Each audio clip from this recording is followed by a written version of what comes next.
या प्रशासनाचं करायचं काय? या शासनाचं करायचं काय? धिक्कार असो, धिक्कार असो, धिक्कार असो, धिक्कार असो, धिक्कार असो, धिक्कार असो, कठोर कारवाई, फाशीची शिक्षा.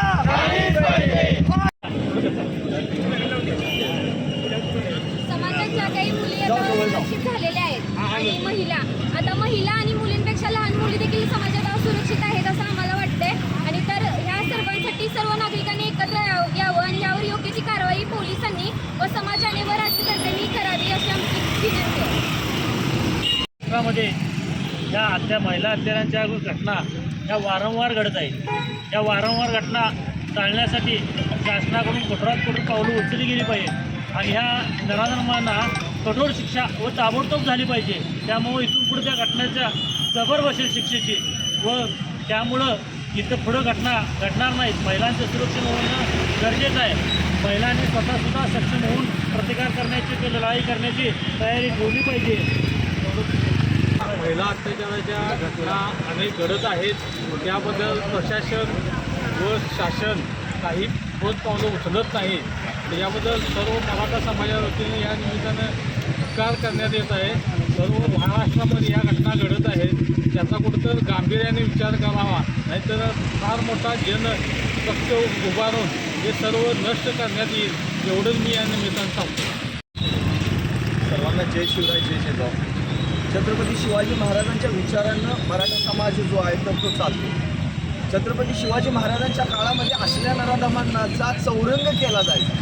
हात पाय तोडून त्याला चौकाऱ्यावरती चौकामध्ये ठेवून त्याच्यावरती थुंकलं जायचं आणि ही शिक्षा माझ्या राजानं त्यावेळेला केली.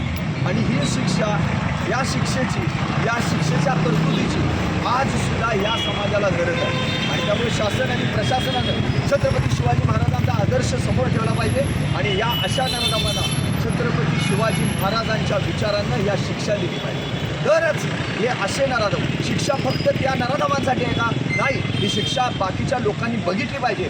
आणि असे विचार जे आहेत ते मुळातून उपटून काढायचे असतील तर अशा कठोर शिक्षेची तरतूद या शासनानं प्रशासनानं केली पाहिजे. आणि त्याच्यासाठी शिवछत्रपतींच्या विचारावर चालणारा हा सगळा मराठा समाज आहे. आणि हा मराठा समाज शेतकऱ्याच्या पानाला धक्का न लावता लढाया करणारा मराठा समाज आहे. आणि इथं पहिलीची आबरू जी आहे तर ती वेशीवर टांगायला लागेल. शासन आणि प्रशासनाचा आम्ही जाहीर निषेध करतो, जाहीर धिक्कार आहे या सिस्टमचा. कारण या ठिकाणी जर महिला सुरक्षित राहत नसतील तर या असल्या सरकारचा, या असल्या शासनाचा, असल्या प्रशासनाचा काही उपयोग नाही. आणि त्यामुळं ही सिस्टम या लोकांच्या हातात घ्यायला लावू नका. ही सिस्टम तुमच्यापर्यंतच आहे. छत्रपती शिवाजी महाराजांच्या विचारानं शिक्षेच्या तरतुदी करा, ही आमची मागणी आहे. धिक्कार असो, धिक्कार असो, धिक्कार असो, धिक्कार असो. आरोपींना कठोरात कठोर शिक्षा झालीच पाहिजे. जाहीर घटनेचा निषेध असो, निषेध असो, निषेध असो. जाहीर घटनेचा निषेध असो.